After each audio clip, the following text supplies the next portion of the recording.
Aujourd'hui, je vous propose de découvrir un jeu de rôle. Ces jeux où chaque joueur est invité à jouer un personnage qu'il a créé lui-même, on les appelle généralement les avatars, et à jouer des aventures qui leur sont proposées par un maître de jeu. Là, dans le jeu que nous allons découvrir, il a un nom particulier, il s'appelle Chroniqueur. Je vous demande de faire un accueil à Sacha Joubert et Florian Lafosse. Bonjour à vous. Bonjour. Bonjour. Vous êtes du Mans et vous êtes à l'origine du jeu de rôle qui s'appelle Les Sept Rois. Alors c'est un jeune jeu de rôle que vous avez créé par vous-même. Comment vous est venue cette idée de créer un jeu de rôle? Alors, pour créer le jeu, en fait, le principe est assez simple. J'ai été initié au jeu de rôle il y a quelques années par un copain qui avait lui-même d'ailleurs créé son jeu. C'était un univers, je me souviens encore, post-apocalyptique, c'est-à-dire un univers où il y a eu la fin du monde, quoi. Il y a bombes nucléaires, radiation, la totale. Et on avait commencé à jouer là-dedans, c'était une première fois pour moi et j'avais trouvé ça juste génial. Je me souviens, je jouais avec des copains et on se prenait complètement au jeu, on était à fond dedans, avec cette espèce d'idée folle où on commence à plus pouvoir faire la différence entre la partie et la réalité, dans le sens où quand on le décrit, c'est toujours amusant quand on demande à un rôliste de raconter sa partie, il y a toujours une question du profane qui est mais tu l'as vécu pour de vrai ce truc-là ou pas? Et c'est vrai que c'est complètement fou parce qu'on le décrit comme si on l'avait vécu. Et j'avais trouvé ça absolument fantastique. Et j'avais l'idée, je me suis dit, il faut absolument que je m'y mette, quoi. Parce qu'après, tout le problème du jeu de rôle, c'est faut s'organiser. Il faut des joueurs, il faut un MJ, il faut faire des trucs. Et donc, moi, je me suis dit, bon, je vais faire MJ, je vais m'y coller. Et donc, j'avais acheté un jeu, Yggdrasil, qui était un jeu de rôle sur un univers viking qui m'intéressait beaucoup. Et en lisant le jeu, j'avais trouvé ça très bien, j'avais fait quelques parties, c'était sympa. Mais je m'étais dit, ah, il y a moyen de faire mieux, il y a des trucs qui me plaisent, enfin mieux, il y a moyen de faire des choses qui me conviennent mieux. Il y avait des choix qui avaient été faits sur le système, des choix sur la façon de créer les personnages, de les faire jouer, qui ne m'intéressaient pas beaucoup. Et très vite, l'idée m'est venue, bah, je vais essayer de faire le mien, ça n'a pas l'air si compliqué. J'étais encore jeune et naïf. Et donc, m'est venue comme ça l'idée de faire des jeux. Et j'avais fait quelques-uns, j'avais fait jouer avec des copains, c'était rigolo. Et puis un jour, Florian s'est présenté à moi, mais on se connaissait déjà. Exactement. Et comme dans mon métier, je suis amené souvent à faire de la communication et à manier un peu des logiciels comme type Photoshop, Illustrator, Express, voilà, donc des logiciels de graphisme. Je me suis associé à Sacha et ensemble, on a pu, comme on est complémentaires complètement sur les compétences qu'on a, lui l'écriture et moi tout ce qui est mise en forme, on a pu se mettre à travailler ensemble et à faire un bel ouvrage, je pense, à l'heure actuelle. Ouais. Alors un ouvrage comme celui-ci, donc Les Sept Rois, ça prend du temps à créer. C'est un recueil de 244 pages que de règles. Alors quasiment que de règles, puisqu'à la fin vous proposez des scénarios et des idées de scénarios. On va dire qu'il y a 220 pages que de règles pour proposer à des joueurs de rentrer dans ce monde des Sept Rois. Ça vous a pris à peu près combien de temps? Alors, donc à la base, j'avais commencé à le faire de mon côté. Alors, sachant que c'est comme tout projet, on passe par plusieurs étapes. Alors, sachant que les étapes, en gros, c'est tiens, j'ai cette idée-là, tiens, en fait, elle est nulle, je vais passer à autre chose. Et puis, vous répétez ça en boucle assez de fois pour que vous pétiez un câble. Et au bout d'un moment, vous arrivez à trouver quelque chose qui vous plaît, quoi, au final. Donc, ça a pris à peu près un an. Un an, pour d'abord, j'ai commencé à avoir des embryons d'idées. Ensuite, bah, comme toujours, j'ai des embryons d'idées. J'ai découvert qu'en fait, elles avaient absolument rien d'original et que ça avait déjà été fait avant. Donc on se dit, ah, bah non, je croyais tenir l'idée du siècle et en fait, c'était le siècle dernier. Donc ça ne marche pas. Et donc, oui, un an, je dirais, d'écriture, d'imagination, parce que c'est pas non plus 220 pages de règles. En fait, les règles, c'est très petit dans le livre, en fait. Ça doit faire 30 pages, je crois. Après, il y a aussi l'univers, donc faut tout imaginer. Donc, un monde cohérent avec ses règles, ses figures emblématiques, ses rapports de force, ses thématiques. Et ça prend beaucoup de temps pour offrir quelque chose de cohérent. Parce que c'est vrai que c'est le plus important pour un univers, pour que ça ce soit crédible. Bon, on l'oublie souvent aujourd'hui. Il y a des gens qui me disent ouais, c'est pas grave. Par exemple, quand on regarde un film, ils vous disent ah non, mais ce truc-là, c'est pas possible. Ou non, mais ça, c'est idiot. Ou à l'inverse, ils vont vous dire bah, t'embête pas sur ce genre de détails. C'est un film, c'est pas grave. On est là pour y croire. Non, ce qu'il faut que ce soit cohérent. Si vous avez dit un truc à la page d'avant, vous pouvez pas dire le contraire à la page d'après, quoi. Vous dites que telle créature peut être tuée de telle manière, et puis après, non, ça marche plus. Même si vous êtes dans un univers magique, incroyable, voilà, si vous dites que le vampire peut être tué au soleil et que non, ça marche pas, au final, votre univers n'est pas crédible. Quelle que soit la crédibilité qu'on peut accorder au concept de vampire. Enfin, il faut que ce soit...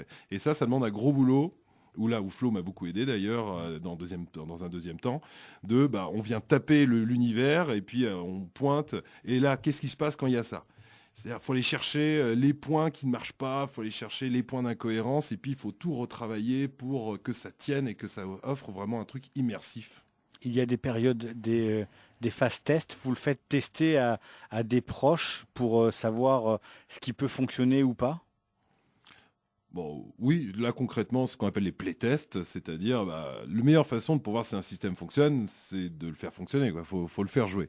Donc là, on a eu toute une batterie de jeunes et fringants cobayes qui sont proposés à l'exercice, qui ont essayé les différentes versions, qui ont recréé un nombre hallucinant de personnages, parce qu'à chaque fois qu'il y avait des modifications, forcément l'ancienne fiche ne marchait pas. Donc oui, il y a eu énormément de tests. Oui. Ça passe par les playtests, mais également par le dialogue. C'est-à-dire que Sacha m'a soumis les différentes idées qu'il avait. On en a discuté, autant au niveau du fond de l'idée que de la forme, notamment parce que dans un jeu de rôle, on crée un vocabulaire spécifique, qui est toujours assez compliqué, parce qu'il faut que ce vocabulaire soit finalement renvoie quelque chose, une idée globale que les gens ils ont.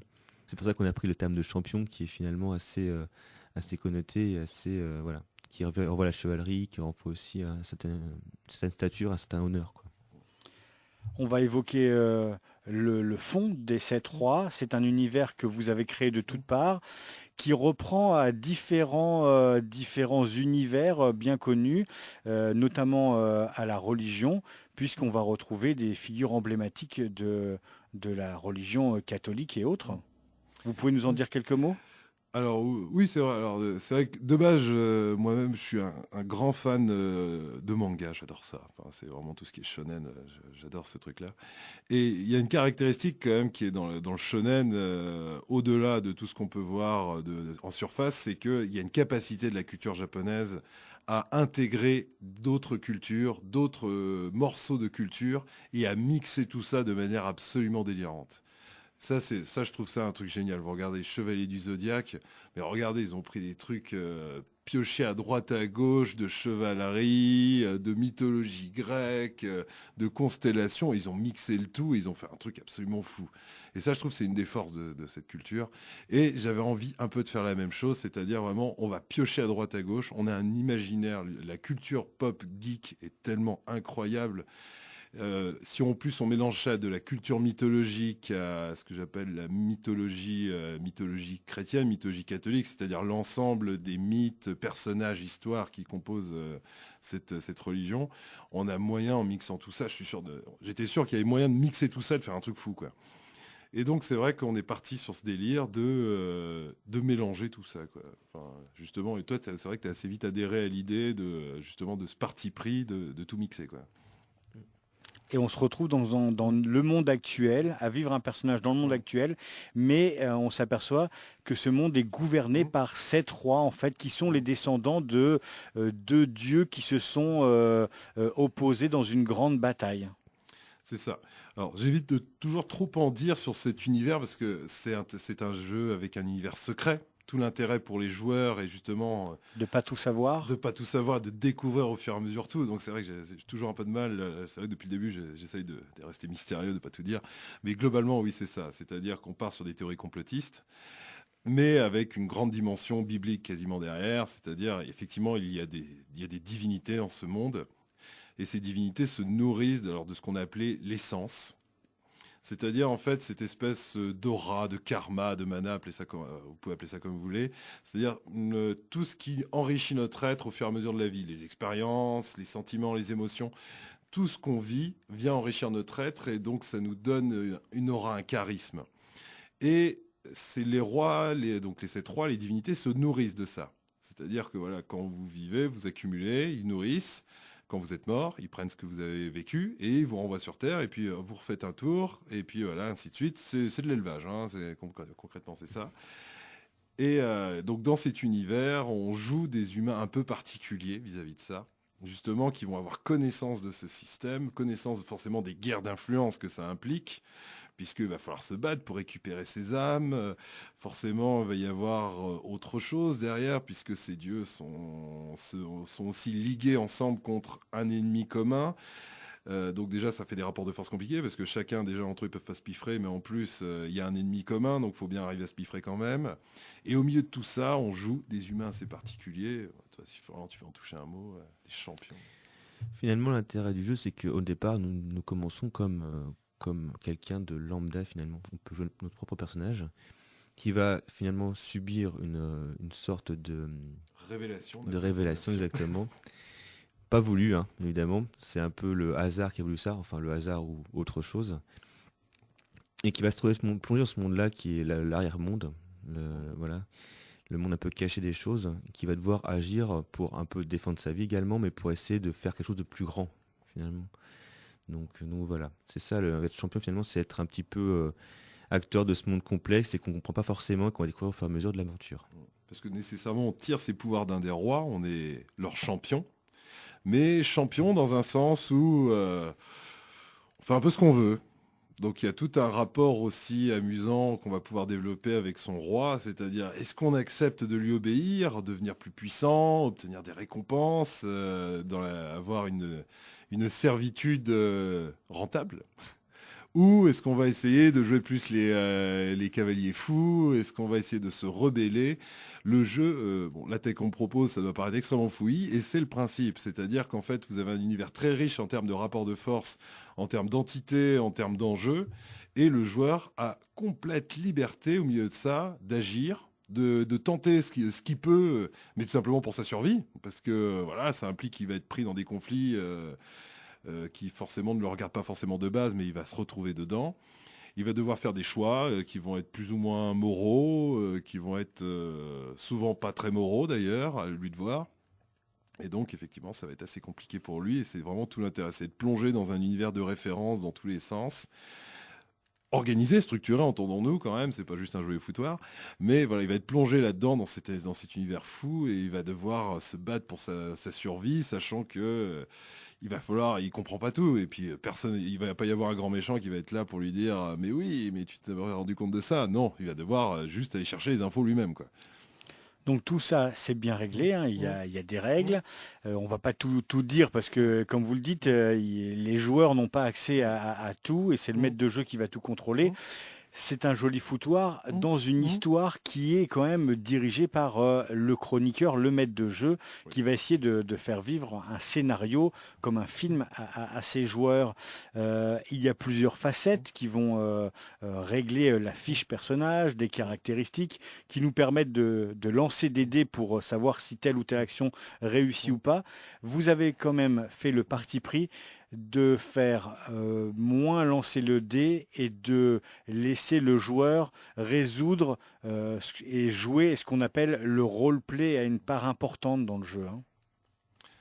Alors oui, alors ça c'est un choix complètement assumé, c'est-à-dire que je ne suis pas du tout un joueur ou un maître de jeu à l'occasion qui aime le simulationnisme, les tableaux dans tous les sens, des règles compliquées. Moi ce que j'aime c'est vraiment on est directement dans le bas, on est dans la peau de son personnage, à la limite, le système doit être le plus caché possible, ne doit pas empiéter sur le jeu. Le système n'est pas là pour se faire voir. Et donc c'est pour ça je voulais un système extrêmement souple qui se base en fait simplement sur des D6. Voilà, il y a 3 caractéristiques dans le jeu. Vous avez une caractéristique physique, vous avez une caractéristique mentale, et vous avez une caractéristique sociable qui en même temps va être le pouvoir, puisque dans le jeu, la thématique justement du charisme de l'aura est liée à votre essence, qui va aussi vous servir à utiliser vos pouvoirs. Donc voilà, vous avez 3 caracs. L'indicateur de la carac vous donne le nombre de D6 à jeter. Un 5, ça vous donne une réussite. Un 6, 2 réussites. Et il faut atteindre un certain nombre de réussites pour réussir une action. Après, libre au maître de jeu d'interpréter les marges. Hein. Si vous avez raté juste d'un, c'est pas trop grave. Mais bon, si vous commencez à rater de 2-3 réussites, il va peut-être vous arriver des bricoles intéressantes. Alors que si vous réussissez de 2 ou 3, alors là, vous êtes un héros absolu. Hein. Vous êtes magnifique, vous êtes beau, vous êtes glorieux. Donc on va pouvoir faire... donc c'est vraiment un système très simple qui va permettre... système simple, mais c'est toujours l'envers du décor pour ce genre de choses. C'est un système simple qui implique un MJ réactif avec de l'imagination. Parce que là, du coup, comme le système ne porte pas trop le MJ, parce il est très souple, presque, je dirais pas bancal, mais clairement, il n'y a pas des règles pour savoir comment un joueur se noie. Hein. Et puis il peut pas prévoir les réactions de ses joueurs. En plus, oui. Donc c'est dans le système est vraiment c'est au MJ de l'utiliser à bon escient, sa souplesse pour arriver à faire vivre des situations. Donc ça implique, par exemple, je reprends l'exemple de la noyade, il n'y a pas de règle de noyade dans le jeu. Hein. Il y a des jeux, il y en a. Hein. Ils vous disent, voilà, vous pouvez tenir X minutes, X étant votre caractéristique force divisé par 2, plus 2 tiers multiplié par 3. Mais ça existe, hein, mais moi ça m'intéresse pas. Donc là, par exemple, vous allez faire un test de caractéristiques physiques. S'il commence à se noyer, vous pouvez partir sur un test mental et lui dire tu commences à paniquer, alors vas-y, fais-moi un test mental pour voir si tu arrives à garder le contrôle de tes gestes. Et puis si ça foire encore plus, là par contre, il va falloir commencer à sévir. Mais le jeu est vraiment fait pour des MJ qui sont capables d'imagination, de réactivité, ou en tout cas qui aiment ça. Et pour des joueurs aussi qui aiment s'impliquer. C'est vrai qu'un joueur qui aime se planquer derrière sa fiche de perso, là, il va pas pouvoir le faire très longtemps. Là. Elle est tellement réduite à sa plus simple expression, avec quand même des éléments intéressants. Par exemple, on a les éléments de replay, les facettes dont vous parliez, qui sont effectivement, qui permettent la facette Lux, qui est par exemple ce dont vous êtes le plus fier, la facette Umbra, ce dont vous avez le plus honte, et puis vous avez la facette Secunda, qui est votre jardin secret, en fait, la chose pour laquelle le regard des autres ne vous importe pas. Tout cela est fait pour favoriser le replay, pour mettre le joueur en avant, pour vraiment mettre en valeur ses choix, son interprétation des choses. Donc nécessairement, s'il préfère être planqué derrière, ça va être compliqué. Ce jeu de rôle, vous l'avez créé tous les deux. Pour le faire exister, il a fallu passer par une campagne de crowdfunding, une campagne Ulule pour vous. Comment ça a fonctionné ? Alors en fait, on est passé par Ulule déjà parce que c'est une plateforme qui regroupe beaucoup de jeux de rôle à l'heure actuelle. D'ailleurs, je crois que c'est la seule qui a des jeux de rôle en projet, quasiment. Avec Kickstarter. Voilà, exactement, pour le côté américain. Et donc, oui, donc on est passé par là parce que tout simplement, ça permet une grande souplesse. Déjà, premièrement, on adapte l'offre en fonction du besoin. Parce que les gens nous disent qu'ils sont intéressés, donc ils contribuent à notre campagne. On a un nombre de contributeurs et on sait exactement quel est le besoin. Donc ça, c'est l'intérêt. Ça permet aussi de bien communiquer parce que finalement, des plateformes comme Ulule sont très très visitées à l'heure actuelle. Donc voilà. Notre projet devait être financé sur 30 jours et en l'espace d'une semaine, une semaine et demie, on avait déjà atteint le plafond de financement. Voilà. Donc ça permet aussi à notre côté, ça permet d'avoir un investissement de la part des contributeurs, de nous pas forcément mettre nous d'argent de côté, de mettre de l'argent dans le projet dès le départ. Parce que finalement, le but c'était quand même d'être autonome. Et après, donc, une fois pour les financer, on a pu envoyer, faire imprimer les livres et les envoyer aux contributeurs. Donc voilà. Et aussi, ce qui est très intéressant aussi, c'est que ça se permet de se créer, on va dire, un embryon de communauté. C'est-à-dire que c'est aussi une plateforme qui permet de laisser des commentaires ou d'envoyer des mails, tout simplement. Et c'est vrai qu'on a pu communiquer avec... Alors, c'est le terme, j'aime pas le terme client, on appelait ça des mécènes, nous, parce qu'on a mis dans les livres à chaque fois un petit courrier de remerciement, on l'appelle cher mécène adoré. Voilà, on préfère ce terme-là que client. Et c'est vrai que tout de suite, ça permet des rapports humains qui sont intéressants. Enfin, vraiment, c'est agréable de recevoir ah merci, votre projet a l'air super cool, je participe, je vais parler de vous. Et c'est vrai que tout de suite, il y a ce rapport-là qui est très sympathique. Ça nous a permis notamment de rencontrer un auteur indépendant qui fonctionne aussi sur Ulule, qui avait sorti un jeu qui s'appelle Héroïque. C'est Trikitov, très sympathique, qui nous a contacté très vite en nous disant qu'il aimait beaucoup notre projet et qu'il voulait s'investir. Donc ça nous a permis, par exemple, d'avoir un auteur indépendant qui nous a gratifié d'un scénario exclusif de son cru. Et c'est vrai que le crowdfunding permet ça, permet des rencontres aussi, et permet des bonnes choses. On a aussi eu une association avec une association d'ailleurs, donc de jeux qui s'appelle Jeux Tuiles, notamment, dont on va faire les portes ouvertes à Soissons-l'Aumône la semaine prochaine, le week-end prochain pour être précis. Et c'est vrai que rien que pour ça, c'était une belle aventure. Et maintenant, le jeu, il faut le faire vivre. Vous avez des exemplaires. Vous essayez de le faire découvrir au plus grand nombre. Ça implique de vous déplacer dans toute la France ? Tout à fait, oui. Donc, on est amené à aller dans certaines conventions. Voilà, donc, soit on nous contacte directement, soit on va les démarcher. Comme ça, et donc ça me permet aussi un peu de... Un jeu de rôle, c'est à lire, c'est intéressant, mais à faire jouer, c'est encore mieux. Ça permet vraiment aux gens de découvrir tout le potentiel de l'univers, des règles, et ça permet vraiment de faire vivre la chose.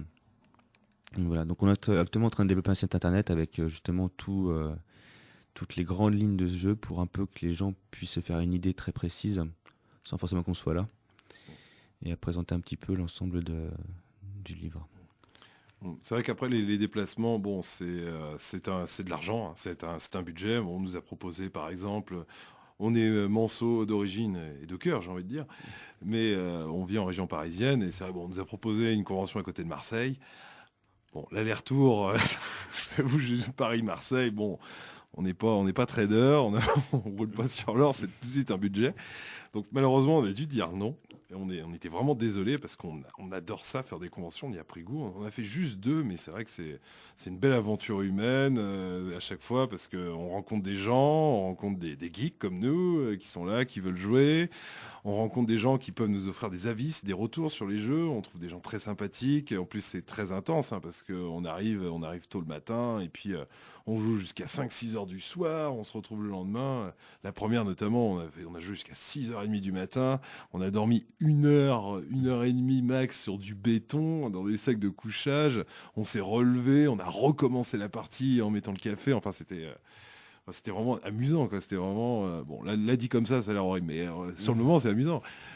Et non, c'est vrai que c'est très sympa à faire les conventions. Donc, on veut en faire forcément le plus possible, même si c'est pas forcément rentable, même si on vend pas, on trouve que c'est vraiment chouette d'aller rencontrer des gens, de les faire jouer. Moi, ça me fait... du coup, je masterise à chaque fois et ça me fait toujours plaisir de voir des releases. Il y a venez tester mon jeu, vous allez voir, ça va être génial. Et puis, bon... de toute façon, vous n'êtes pas obligé de me croire, mais bon, il le trouve génial en général. Et c'est vrai que c'est un grand plaisir. Et on est prêt à mettre un budget dedans, mais on essaie d'être raisonnable. Si des gens qui nous écoutent sont intéressés et veulent acquérir ce livre de règles, comment font-ils? Alors, nous sommes actuellement en train de monter un site internet, donc, mais pour le moment, ils peuvent nous envoyer un petit message par Facebook, puisque nous avons une page Facebook qu'on achalaande assez régulièrement. Voilà, donc soit sur Facebook, soit directement sur Ulule. Hein. La page Facebook des C3, le jeu de rôle, c'est ça? Exactement. Voilà, et puis sinon, ils nous envoient un petit message sur Ulule, on répondra avec plaisir. Et puis prochainement, donc on va aussi le mettre sur le site lulu.com. À ne pas confondre avec Ulule, hein, c'est vrai que ça ressemble beaucoup. Lulu.com et LULU. Où là, effectivement, on va mettre disponible. Donc c'est un site, comment dire ça? C'est un site d'impression à la demande, tout simplement. C'est un site d'impression à la demande. Donc notre jeu sera référencé. Sous un format, il faut le préciser, différent quand même de ce qu'on avait proposé pour Ulule. C'est-à-dire que voilà, c'est un format différent des contributeurs. C'est un format... Pour Ulule, c'est un format couleur avec couverture souple. Et là, donc, nous sommes sur un noir et blanc, donc en qualité un petit peu moindre, même si en fait ça rend très très bien. Même certaines illustrations rendent mieux en noir et blanc, en fait, on s'est rendu compte. Mais on est avec une couverture rigide. Voilà, on voulait pas qu'il y ait arnaque, donc bon, ils n'ont pas la couleur, mais on va quand même leur mettre un truc de plus. Faut pas blouser le monde, quoi. Et ça reste toujours le même format A4? C'est un format... alors, vas-y, je te laisse parler de ça. Alors, le format du livre original est dans 16,5 par 24. Là, c'est un format comics pour Lulu, qui est donc du 22,5 par 16, je crois. Voilà, et qui est un format comics, hein, si les gens voient à peu près la taille. Qui se tient très bien en main, qui papier de bonne qualité, tout ça. Donc, c'est vraiment du bon produit. Voilà, donc il n'est pas encore sur le site. Il le sera très prochainement. Oui. Parce qu'on est en train de procéder à quelques correctifs, parce que bon, on se rend pas compte comme ça, mais un changement de format, c'est pas simple. Il suffit pas de cliquer sur une case et dire je le veux dans cette taille-là, ça marche pas comme ça. Donc il y a tout un travail d'ajustement à faire, notamment encore quelques soucis avec la couverture à adapter. Donc, mais ça sera fait très prochainement, je pense d'ici 1 semaine, voire 2. Oui. Et donc le jeu sera disponible sur cette plateforme. Donc, on le rappelle, une page Facebook, les 7-3, le jeu de rôle, et puis sur Ulule et sur lulu.com très prochainement. Sacha Joubert, Florian Lafosse, merci beaucoup et très bonne continuation parce que pour ceux qui s'y connaissent en jeu de rôle, on imagine qu'après le jeu de rôle, il y aura sûrement, on espère, des extensions, des scénarios et tout ce qui va avec. Ah, on est déjà en train d'y réfléchir, oui. J'ai plusieurs idées dans ma sacoche. En fait, on a plusieurs idées de jeux. Mais là, en fait, on voulait essayer de donner une chance. On en rediscutait encore très récemment. On était parti sur déjà travailler sur d'autres jeux. Et en fait, on s'est dit que là, ce qui pourrait être intéressant, c'est peut-être essayer de creuser les C3. Parce que c'est vrai que c'est un univers, comme j'ai dit, riche. Voilà, même si je n'en présente pas tous les détails ici, voilà, pour aller sur le site internet, qu'on va mettre en ligne, là, tout sera plus expliqué beaucoup plus clairement. Mais voilà, c'est un univers qu'on veut creuser. Notamment, c'est un jeu qui peut se jouer sur différentes périodes de temps. Voilà, parce que on joue à l'époque moderne, ça c'est vrai qu'on l'a pas dit, mais on joue dans le monde actuel, hein, c'est le monde contemporain. Il y a des possibilités dans le jeu, notamment on fait référence à des périodes mythologiques, puisque avant les champions étaient asservis, ils ont fondé d'ailleurs les grands héros de nos mythes, hein, Achille, les héros grecs, mais aussi des héros chinois, et héros japonais, on peut imaginer tout ce qu'on veut, parce que de toute façon on le dit, hein, dès le début du livre, les férus d'histoire, barrez-vous, quoi. Enfin, ça ne marche pas, on est en totale et libre interprétation. Si les Vikings n'ont pas vécu en même temps que les hoplites alexandrins, on s'en fout, c'est quand même plus marrant qu'ils vivent ensemble. Et donc, dans ces périodes mythologiques qu'on a inventées, on s'est dit, c'est dommage, ça peut faire un super cadre de jeu. Donc, éventuellement, on pensait, on va voir comment ça peut se formuler, mais à travailler sur un supplément qui s'appelle, parce que le jeu complet s'appelle les C3, la guerre des ombres. Parce qu'en fait, on a créé plus ou moins une chronologie du monde, plus ou moins sous forme de blague, plus ou moins sérieuse. Et on joue à l'époque moderne, et on s'est dit, mais cette période mythologique qu'on appelle les guerres divines dans notre chronologie, il y a peut-être moyen de faire quelque chose. Donc ça prendrait peut-être la forme de ces trois, les guerres divines, enfin, ou la grande révolte, parce que les champions, si on en arrivait là, s'ils sont libres de faire ce qu'ils veulent, c'est parce qu'il y a eu une révolte. Et donc on s'est dit que ce climat de mélange entre toutes les cités mythiques, Babylone, Uppsala, Athènes, Rome, tout ce qu'on veut, cité interdite chinoise, etc., mélangé donc avec l'affrontement entre les rois, mélangé en plus à des révoltes de champions qui commencent à vouloir gagner leur indépendance, avec tout le côté du peuple qui vénère ces héros qui vénère ces héros, donc ils ne sont pas obligés justement de jouer dans les ombres, parce que tout l'intérêt dans le jeu moderne, c'est que justement ils doivent se cacher, parce que bon, si vous commencez à balancer des foudres sur la voie publique, il y a un moment vous allez avoir des problèmes. Ou en tout cas, si vous n'avez pas des problèmes tout de suite, vous allez en engendrer, et ça va être assez compliqué. Là, l'avantage, c'est que vous êtes un héros mythologique, quoi. Les paysans, ils vous voient arriver, ils se mettent le front par terre, à genoux, et puis voilà, c'est monsieur. Donc on s'est dit que là, il y avait un cadre à faire, intéressant, donc on travaille sur ce supplément-là éventuellement, oui, on verra. Merci en tout cas à Sacha et à Florian, et on vous souhaite encore plein de bonnes choses pour la suite des 7-3. Merci. Merci à vous.